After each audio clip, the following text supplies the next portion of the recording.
Hello everybody and welcome to the Ingles table. I'm Chef Bruce Brown and I'm teaming up with the National Pork Board today to bring you a great recipe.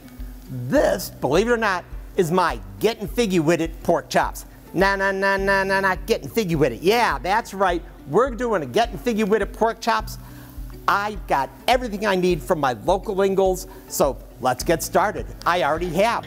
Look at this. I've got about 1 cup of diced up, minced up onion, just sauteing off in about a tablespoon and a half, even up to 2 tablespoons of vegetable or canola oil. I have about, I'd say probably about 2 pounds of bone-in pork loin chops that I seasoned with a little bit of salt and pepper on each side, pan-seared them, and then on each side for about 1.5 to 2 minutes.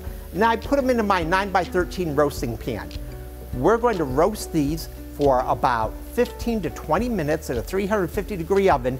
Bring them out, and now we're making the sauce that's going to go over top. The onions looking pretty good. They're starting to caramelize, which is exactly what we want. So we're going to take about ½ cup of figs.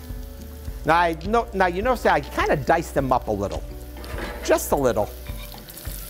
And we're going to stir them around and get them starting to warm up. And as they warm up in the oil with the onions, they're going to start plumping up a little bit.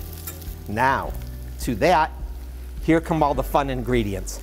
I have about 2 teaspoons of dried mustard powder.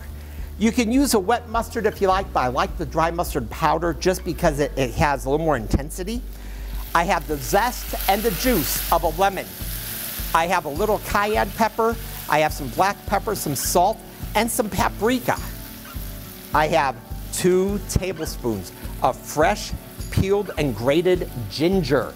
We're going to get this all stirred together along with 2 tablespoons of honey.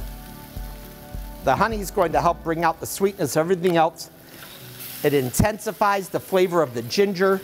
It really brings the figs into play.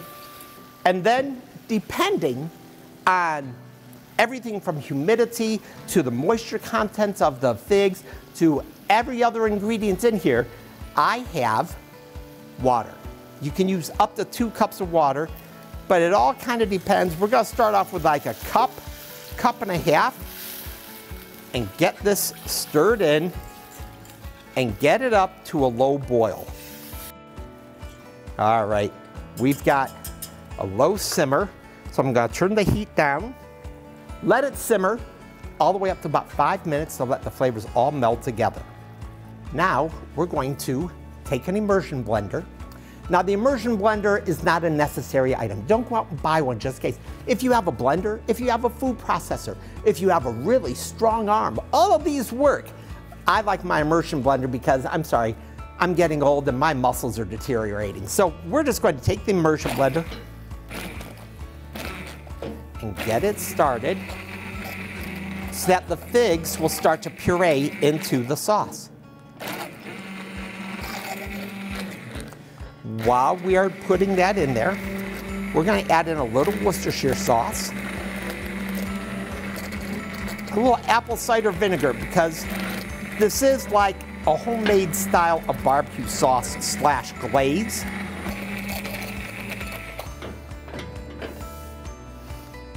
There we go. Now, our glaze is basically pretty much pureed. There might be some little bits and chunks, but you know what? That's even better. Now, we're going to take this glaze.